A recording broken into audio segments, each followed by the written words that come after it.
மாவட்டம் வடபாதிமங்கலம் மன்னார்குடி வழித்தடத்தில் மகளிர் விடியல் பயண பேருந்து வசதி தொடங்கி வைக்கப்பட்டது. வடபாதிமங்கலம் பகுதியிலிருந்து பள்ளி, கல்லூரி மாணவ மாணவிகள் மற்றும் விவசாய தொழிலாளர்கள் ஏராளமானோர் மன்னார்குடிக்கு சென்று வருகின்றனர். இதையடுத்து இலவச பேருந்து வசதி ஏற்படுத்த வேண்டும் என திருவாரூர் சட்டமன்ற உறுப்பினர் பூண்டி கலைவாணன் கோரிக்கை விடுத்திருந்தார். இதை ஏற்று வடபாதிமங்கலம் மன்னார்குடி வழித்தடத்தில் புதிய பேருந்து வசதியினை செயலாளர் IV குமரேசன் தொடங்கி வைத்தார். இதை பட்டாசு வெடித்தும் இனிப்புகள் வழங்கியும் பொதுமக்கள் கொண்டாடினர்.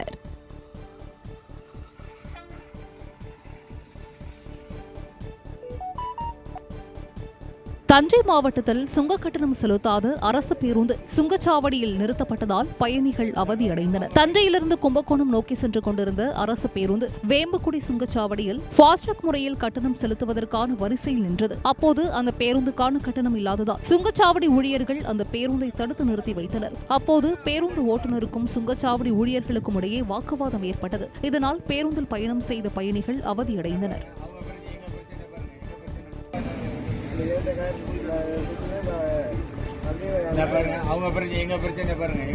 டோலுக்கு பணம் கட்டாம கும்பகோணம் தஞ்சாவூர் 1 to 1 அப்படியே நிப்பாட்டி வச்சிருக்காங்க. என்ன நிர்வாகம் இப்படி பண்ணுறாங்க?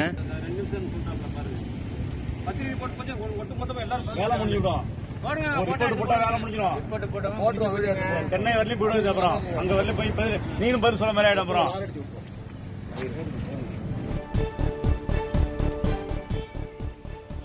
கோவையில் அதிக ஒலி எழுப்பும் ஏர் ஹார்ன் பொருத்தப்பட்ட தனியார் மற்றும் அரசு பேருந்துகளுக்கு வட்டார போக்குவரத்து அதிகாரிகள் அபராதம் விதித்தனர். கோவை காந்திபுரம் நகர பேருந்து நிலையம் மற்றும் மத்திய பேருந்து நிலையத்தில் பொதுமக்களுக்கு இடையூறு ஏற்படுத்தும் வகையில் அரசு மற்றும் தனியார் பேருந்துகளில் அதிக ஒலி எழுப்பக்கூடிய ஏர் ஹார்ன் பொருத்தப்பட்டுள்ளதாக தொடர்ந்து புகார்கள் எழுந்தன.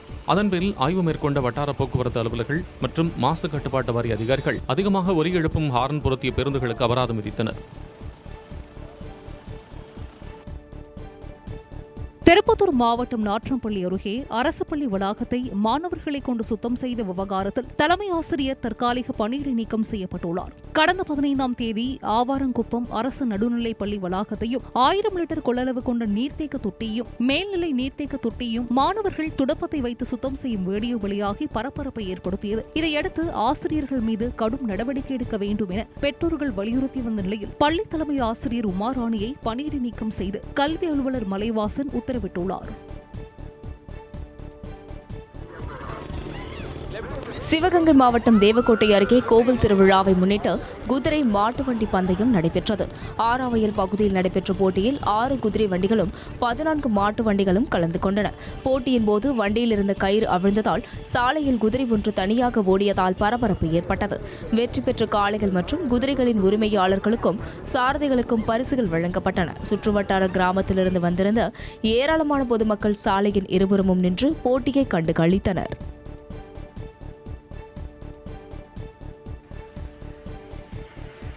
சேலம் மாவட்டம் வாழப்பாடி அருகே ஆனைமடுவு நீர்த்தேக்கத்திலிருந்து தண்ணீர் திறந்துவிட விவசாயிகள் எதிர்ப்பு தெரிவித்து அரசு அதிகாரிகளுடன் வாக்குவாதத்தில் ஈடுபட்டதால் பரபரப்பு ஏற்பட்டது.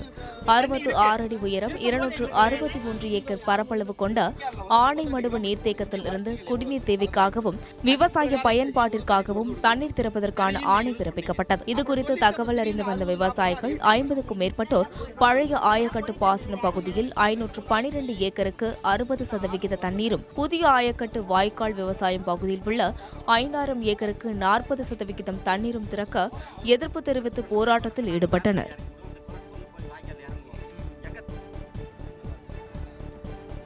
திருவண்ணாமலை மாவட்டம் செய்யாறில் உழவர் சந்தை பகுதிக்குள் புகுந்த மயிலை பொதுமக்கள் பிடித்து தீயணைப்பு துறையினரிடம் ஒப்படைத்தனர். செய்யார் பகுதியை சேர்ந்த பாபு உழவர் சந்தையில் காய்கறி கடை நடத்தி வருகிறார். இந்நிலையில் இரவு நேரம் வழி தவறி உழவர் சந்தையில் தஞ்சமடைந்த மயிலை பிடித்த பாபு தீயணைப்பு துறையினரிடம் அதனை ஒப்படைத்தார். தொடர்ந்து கால்நடை மருத்துவர் பரிசோதனைக்கு பிறகு வனத்துறையினரிடம் ஒப்படைக்கப்பட்ட மயிலை பூதேரி பள்ளவாக்கம் வனப்பகுதியில் விடுவிக்கப்பட்டது.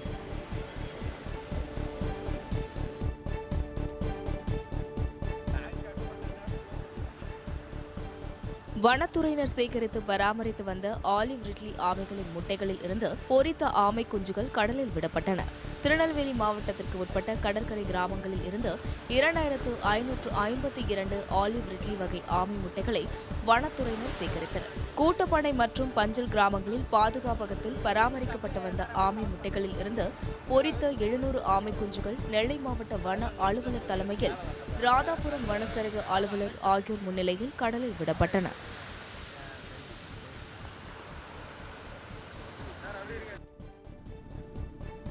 நீலகிரி மாவட்டம் கூடலூர் அருகே மேல் கூடலூரில் தேயிலை தோட்டத்திற்குள் புகுந்த சிறுத்தையின் வீடியோ வெளியானதால் பொதுமக்கள் அச்சமடைந்துள்ளனர். உதகை கூடலூர் பகுதிகளில் சுற்றித் திரியும் சிறுத்தைகள் பொதுமக்களை அச்சுறுத்தி வருகின்றன.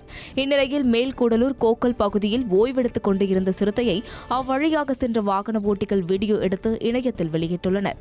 இந்த வீடியோ வைரலாகி வரும் நிலையில் சிறுத்தையை பிடித்து வனப்பகுதியில் விட வேண்டும் என பொதுமக்கள் கோரிக்கை விடுத்துள்ளனர்.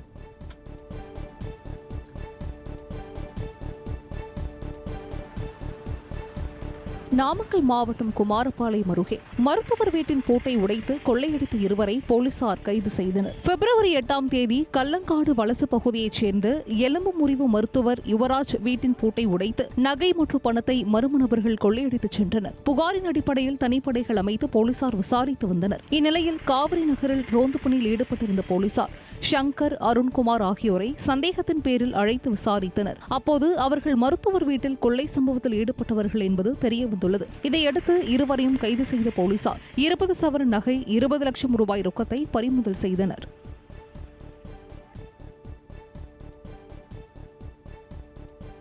ஈரோடு மாவட்டம் சத்தியமங்கலத்தில் வாடிக்கையாளர் போல் வந்து நகைக்கடையில் 5 சவரன் நகையை திருடிய இளைஞரை போலீசார் தேடி வருகின்றனர். தாளவாடி நகரில் ஜெகதீஷ் என்பவர் நகைக்கடைக்கு வந்த வடமாநில இளைஞர் 5 சவரன் தங்கச் செயின் வேண்டுமென கேட்டுள்ளார். கடை ஊழியர் அவருக்கு பல்வேறு டிசைன்களின் நகைகளை காண்பித்த நிலையில் நகைகள் பிடிக்கவில்லை என கூறிவிட்டு அவர் வெளியே சென்று விட்டார். தொடர்ந்து கடையில் உள்ள நகைகளை சரிபார்த்தபோது 5 சவரன் நகை ஒன்று காணாமல் போனதைக் கண்டு ஊழியர்கள் அதிர்ச்சியடைந்தனர். தகவலிருந்து வந்த போலீசார் சிசிடிவி காட்சிகளை ஆய்வு செய்தபோது வடமாநில இளைஞர் நகையை திருடிச் சென்றது தெரியவந்தது. இதையடுத்து வரை போலீசார் தேடி வருகின்றனர். சேலம் மாவட்டம் செவ்வாய்பேட்டையில் மூதாட்டியிடம் சங்கிலி பறிப்பில் ஈடுபட்ட நபர் கைது செய்யப்பட்டார். மீனாட்சி அம்மன் கோவில் பகுதியைச் சேர்ந்த வசந்தா வீட்டின் அருகே உள்ள கடைக்கு சென்ற போது இருசக்கர வாகனத்தில் வந்த மர்ம நபர் ஒருவர் அவர் அணிந்திருந்த 4 சவரன் தங்க சங்கிலை பறித்துச் சென்றார். புகாரின் பேரில் விசாரணை மேற்கொண்ட போலீசார் சிசிடிவி காட்சிகளின் அடிப்படையில் அஜித்குமார் என்பவரை கைது செய்தனர். அவரிடம் மேற்கொள்ளப்பட்ட விசாரணையில் கார் வாங்குவதற்காக பெற்ற கடனை அடைக்க வழிப்பறியில் ஈடுபட்டது தெரியவந்துள்ளது. தொடர்ந்து மூதாட்டியிடமிருந்து பறித்துச் சென்ற தங்க சங்கிலியை பறிமுதல் செய்தனர்.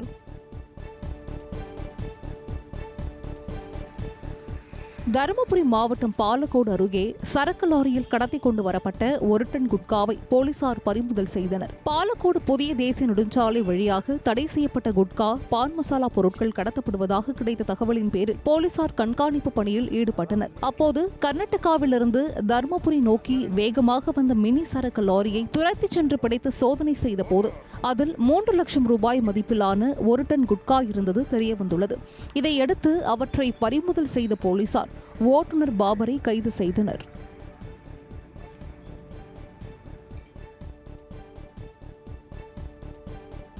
கன்னியாகுமரி மாவட்டம் இரணியல் அருகே அடகு வைத்த நகையை மீட்க நிதி நிறுவன அதிபர் கொடுத்த பணத்துடன் தப்பி ஓடிய இளைஞர் கைது செய்யப்பட்டார். நாகர்கோவிலை சேர்ந்த கண்ணன் அடகு நகைகளை மீட்டு விற்பனை செய்யும் நிதி நிறுவன தொழில் செய்து வருகிறார். இவரை தொடர்பு கொண்ட இளைஞர் சுதர்சன் அடகு வைத்து 197 கிராம் நகைகளை மீட்க பணம் கொடுத்தால் நகைகளை மீட்டு தங்களிடமே விற்பனை செய்து விடுவதாக கூறி 12 லட்சம் ரூபாயை வாங்கிக் கொண்டு தப்பிச் சென்றார்.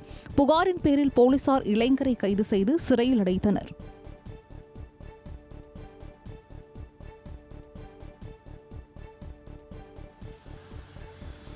சேலம் மாவட்டம் கெங்கவள்ளியில் உள்ள உணவகத்தில் சிலிண்டர் உள்ளிட்ட பொருட்களை திருடிச் சென்ற மர்ம நபர்கள் குறித்து போலீசார் விசாரித்து வருகின்றனர். தெடாவூர் பகுதியைச் சேர்ந்த மாவீரன் கெங்கவள்ளி 4 ரோடு சந்திப்பில் கீற்று கொட்டகை அமைத்து பிரியாணி கடை நடத்தி வருகிறார். இரவு வழக்கம் போல் கடையை பூட்டிவிட்டு சென்ற மாவீரன் காலையில் வந்து பார்த்தபோது சிலிண்டர், அடுப்பு, மிக்சி, எடை மிஷின் உள்ளிட்ட பொருட்கள் திருடு போனது தெரியவந்துள்ளது. இதுகுறித்து அவர் அளித்த புகாரின் பேரில் வழக்கு பதிவு செய்த போலீசார் கொள்ளையர்களை தேடி வருகின்றனர். 16 வயது சிறுமியை பாலியல் வன்கொடுமை செய்த பாய் வியாபாரிக்கு 20 ஆண்டு சிறை தண்டனை விதித்து சிவகங்கை போக்சோ சிறப்பு நீதிமன்றம் உத்தரவிட்டுள்ளது. சிங்கப்புணரியை சேர்ந்த பாய் வியாபாரி முருகேசன் கடந்த 2016ஆம் ஆண்டு 16 வயது சிறுமியை பாலியல் வன்கொடுமை செய்த வழக்கில் கைது செய்யப்பட்டார். இந்த வழக்கு சிவகங்கை போக்சோ சிறப்பு நீதிமன்றத்தில் நடைபெற்று வந்த நிலையில் குற்றம் சாட்டப்பட்ட முருகேசனுக்கு 20 ஆண்டு சிறை தண்டனையும் 10,000 ரூபாய் அபராதமும் விதித்து தீர்ப்பளிக்கப்பட்டது. மேலும் பாதிக்கப்பட்ட சிறுமிக்கு அரசு 5 லட்சம் ரூபாய் இழப்பீடு வழங்கவும் உத்தரவிடப்பட்டது.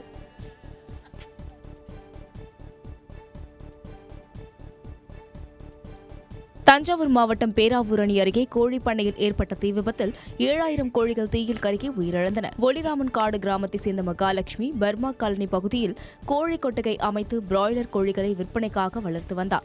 இந்நிலையில் எதிர்பாராத விதமாக கோழி பண்ணையில் ஏற்பட்ட தீ விபத்தில் 2 கொட்டகையில் இருந்த 7000 கோழிகள் எரிந்து உயிரிழந்தன. இந்த விபத்தில் சுமார் 40 லட்சம் ரூபாய் வரை இழப்பு ஏற்பட்டுள்ளதாக மகாலட்சுமி வேதனை தெரிவித்தார். தகவல் அறிந்து வந்த பேராவூரணி சட்டமன்ற உறுப்பினர் அசோக்குமார் அவருக்கு ஆறுதல் தெரிவித்தார்.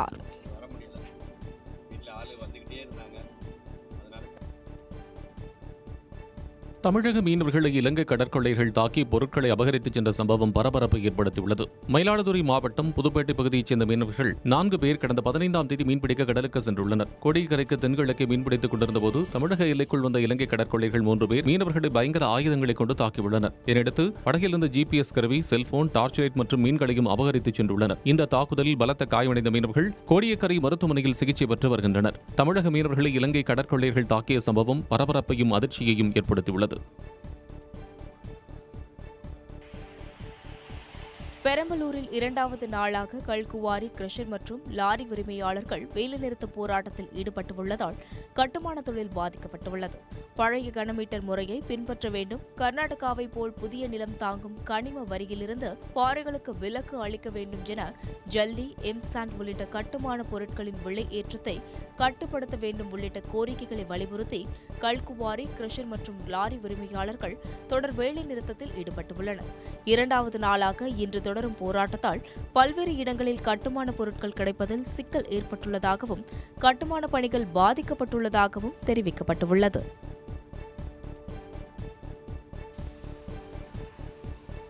கன்னியாகுமரி மாவட்டம் குளச்சல் அருகே கொத்தனாரின் வீட்டை 4 பேர் கொண்ட கும்பல் அடித்து உடைத்த CCTV காட்சி வெளியாகியுள்ளது. உடையார் விலையைச் சேர்ந்த கொத்தனார் ஜவஹர்லால் என்பவரும் அவரது அண்ணன் குடும்பத்தாருக்கும் இடையே முன்விரோதம் இருந்து வந்துள்ளது. இந்நிலையில் ஜவஹர்லாலுக்கும் அவரது அண்ணிக்கும் இடையே வழக்கம் போல் வாய் தகராறு ஏற்பட்டுள்ளது. இதனால் ஆத்திரமடைந்த அவர் கன்னியாகுமரியில் உள்ள தனது உறவினருக்கு தகவல் தெரிவித்துள்ளார். அதன்படி உடையார் விலைக்கு வந்த 4 பேர் கொண்ட கும்பல் ஜவஹர்லால் வீட்டின் ஜன்னல், கண்ணாடி உள்ளிட்ட பொருட்களை அடித்து நொறுக்கி கொலை மிரட்ட விடுத்துச் சென்றதாக கூறப்படுகிறது. இதுகுறித்து ஜவஹர்லால் புகாரின் பேரில் போலீசார் வழக்கு பதிவு செய்து 4 பேர் கொண்ட கும்பலை தேடி வருகின்றனர்.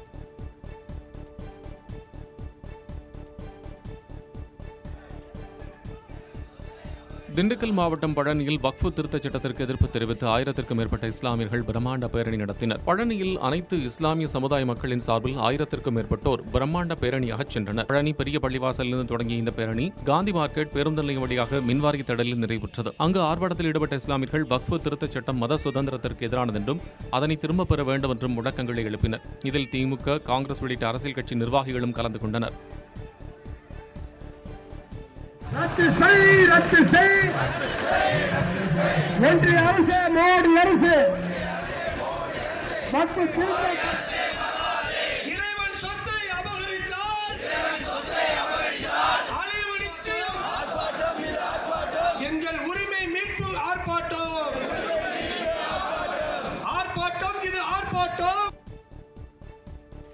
நெல்லை மாவட்டம் அம்பாசமுத்திரம் அருகே இருசக்கர வாகனங்கள் ஒன்றோடு ஒன்று மோதிக்கொண்ட விபத்தில் 2 படுகாயமடைந்தனர். சிவந்தபுரம் பகுதியைச் சேர்ந்த முன்னாள் அரசு பேருந்து ஓட்டுநர் பாஸ்கர் இருசக்கர வாகனத்தில் பஜார் பகுதிக்கு சென்றார். அப்போது பின்னால் இளைஞர் ஒருவர் ஓட்டி வந்த வாகனம் கட்டுப்பாட்டை இழந்து பாஸ்கரின் வாகனத்தின் மீது மோதி விபத்துக்குள்ளானது. இதில் படுகாயமடைந்த இருவரும் அம்பாசமுத்திரம் அரசு மருத்துவமனையில் அனுமதிக்கப்பட்ட நிலையில் விபத்து குறித்து போலீசார் விசாரித்து வருகின்றனர்.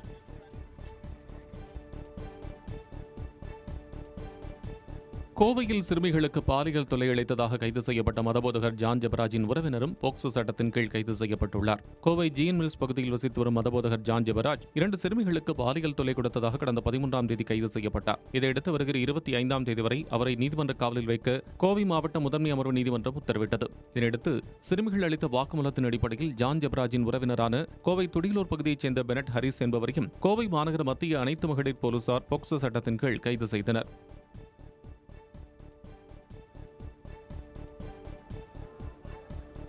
திருச்சி மாவட்டம் சிறுகனூர் அருகே சாலையை கடக்க முயன்ற விவசாயி கார் மோதி உயிரிழந்த சம்பவம் பரபரப்பை ஏற்படுத்தியுள்ளது. PK அகரம் பகுதியைச் சேர்ந்த விவசாயி சின்னதுரை திருப்பட்டூர் பகுதியில் உள்ள வயலுக்கு சென்று கொண்டிருந்தார்.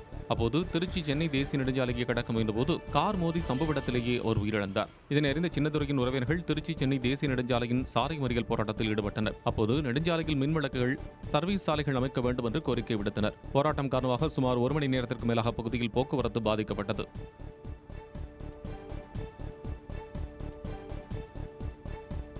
தென்காசி மாவட்டம் கடையம் மேற்கு தொடர்ச்சி மலைப்பகுதி அருகே நடைபெற்று வரும் ராமநதி ஜம்பநதி மேல்மட்ட கால்வாய் திட்ட பணிகளை விரைந்து முடிக்க மாவட்ட ஆட்சியர் கமல் கிஷோர் வலியுறுத்தினார். கடந்த 2020ஆம் ஆண்டு 41 கோடி ரூபாய் மதிப்பில் ராமநதி ஜம்பநதி மேல்மட்ட கால்வாய் திட்ட பணிகள் தொடங்கப்பட்டன. தொடர்ந்து வனத்துறையிடம் அனுமதி பெறாதது, கொரோனா போன்ற காரணங்களால் கால்வாய் பணிகள் கிடப்பில் போடப்பட்டன. தற்போது கூடுதலாக 21 கோடி ரூபாய் நிதி ஒதுக்கப்பட்டு பணிகள் நடைபெற்று வருகின்றன. இந்நிலையில் கட்டுமான பணிகளை ஆய்வு செய்து மாவட்ட ஆட்சியர் நவீன இயந்திரங்களை பயன்படுத்தி பணிகளை விரைந்து முடிக்க வேண்டும் என ஒப்பந்ததாரர்களிடம் வலியுறுத்தினார்.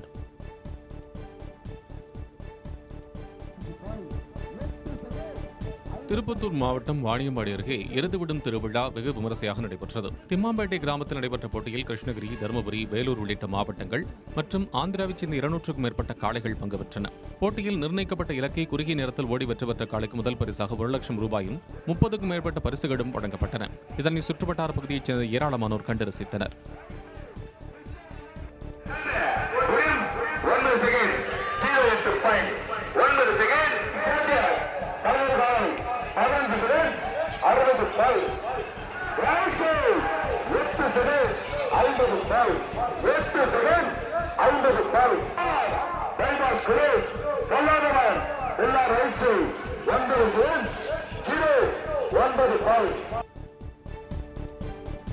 ராணிப்பேட்டை மாவட்டம் பானாவரம் பகுதியில் நெல் கொள்முதல் செய்யாமல் அதிகாரிகள் அலட்சியமாக செயல்படுவதாக கூறி விவசாயிகள் போராட்டத்தில் ஈடுபட்டனர். பானாவரம் ரெங்காபுரம் கூட்டு சாலை அருகே அரசு நேரடி நெல் கொள்முதல் நிலையத்தில் கடந்த 20 நாட்களுக்கு முன் விவசாயிகள் விற்பனைக்காக கொண்டு வந்த நெல் மூட்டைகளை அதிகாரிகள் இதுவரை கொள்முதல் செய்யவில்லை என கூறி விவசாயிகள் திடீரென சாலை மறியலில் ஈடுபட்டனர். தகவலிருந்து வந்த போலீசார் நடத்திய பேச்சுவார்த்தை அடுத்து மறியல் போராட்டம் கைவிடப்பட்டது.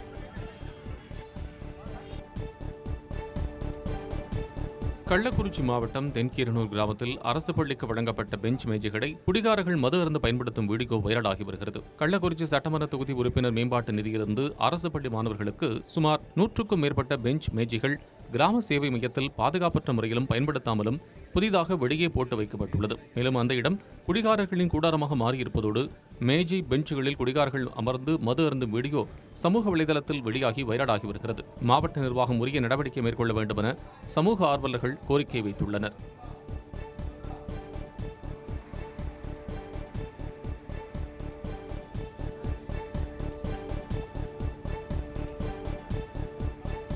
கடலூர் மாவட்டம் புவனகிரி அருகே டயர் வெடித்து வேன் கவிழ்ந்த விபத்தில் 10க்கும் மேற்பட்டோர் படுகாயங்களுடன் மருத்துவமனையில் அனுமதிக்கப்பட்டுள்ளனர். விருதாச்சலம் அருகே கம்மாபுரத்திலிருந்து சுமார் 20 பேர் கொண்ட குழுவினர் வேளாங்கண்ணியில் புனித வெள்ளி வழிபாட்டிற்கு வேனில் சென்று கொண்டிருந்தனர். வேன் புவனகிரி அருகே வண்டராயன்பட்டு பகுதியில் சென்றபோது வேனின் டயர் வெடித்து கட்டுப்பாட்டு இழந்தது. இதையடுத்து வேன் சாலையில் கவிழ்ந்து விபத்துக்குள்ளானது. இதில் பயணித்த 10க்கும் மேற்பட்டோர் படுகாயமடைந்து மருத்துவமனையில் அனுமதிக்கப்பட்டனர். இச்சம்பவம் குறித்து போலீசார் விசாரணை மேற்கொண்டனர்.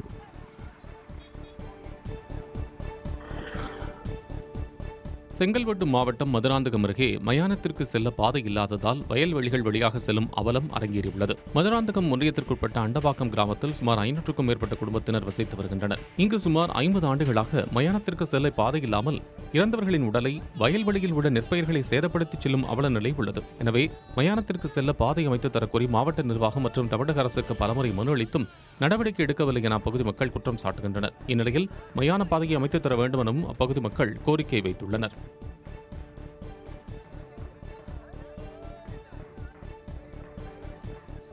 சேலம் மாவட்டம் மேட்டூரில் குடிசை வீடு தீப்பற்றி எரிந்த சம்பவம் குறித்து போலீசார் விசாரணை நடத்தி வருகின்றனர். பெரியண்ண கவுண்டர் நகர் பகுதியைச் சேர்ந்த 60 வயது மூதாட்டி மேரி சமைத்துவிட்டு அடுப்பை அணைக்காமல் வெளியே சென்றுள்ளார். பின்னர் திரும்பி வந்து பார்த்தபோது அவரது குடிசை வீடு தீப்பற்றி எரிந்து கொண்டிருந்துள்ளது. இதனை கண்ட அக்கம்பக்கத்தினர் அளித்த புகாரின் பேரில் சம்பவ இடத்திற்கு வந்த தீயணைப்புத் துறையினர் 1 மணி நேரம் போராடி தீயை அணைத்தனர். இந்த தீ விபத்தில் வீட்டிலிருந்த பீரோ, கட்டில் மற்றும் ஆதார் கார்டு, ரேஷன் கார்டு உள்ளிட்டவைகளும் எரிந்து சேதமடைந்தன. திருப்பத்தூர் மாவட்டம் வாணியம்பாடியில் உள்ள பழமை வாய்ந்த ஸ்ரீ பிரகன்நாயகி சமேத அதிதீஸ்வரர் ஆலயத்தில் இசையமைப்பாளர் இளையராஜா சுவாமி தரிசனம் செய்தார். காலை 11 மணி அளவில் வாணியம்பாடி அதிதீஸ்வரர் ஆலயத்திற்கு காரில் வந்த இளையராஜா ஆலயத்தில் உள்ள தனி சன்னதியில் அமைந்துள்ள சரஸ்வதி, முருகர், தட்சிணாமூர்த்தி ஆலயம் உள்ளிட்ட பல்வேறு இடங்களிலும் அர்ச்சனை செய்து சுவாமி தரிசனம் செய்தார். தொடர்ந்து சுயம்புரூபமாக காட்சியளிக்கும் ஸ்ரீ அதிதீஸ்வரர் ஆலயத்தில் சிறப்பு பிரார்த்தனை மேற்கொண்ட இளையராஜா பிரகாரத்தை சுற்றி வலம் வந்து வழிபட்டார்.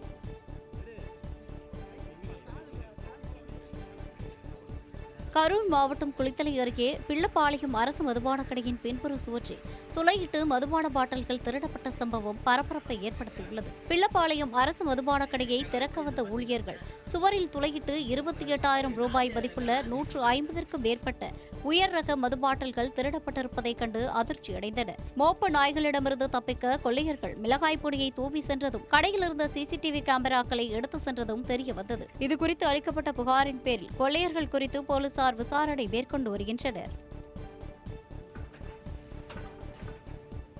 அக்னி தீர்த்த கடற்கரையில் படகு சவாரி தளம் அமைக்க ராட்சத இயந்திரங்கள் கொண்டு கடலில் துளையிடப்படுவதால் பவளப்பாறைகள் அழியும் அபாயம் உள்ளதாக கடல் உயிரின காப்பாளர்கள் கவலை தெரிவித்தனர்.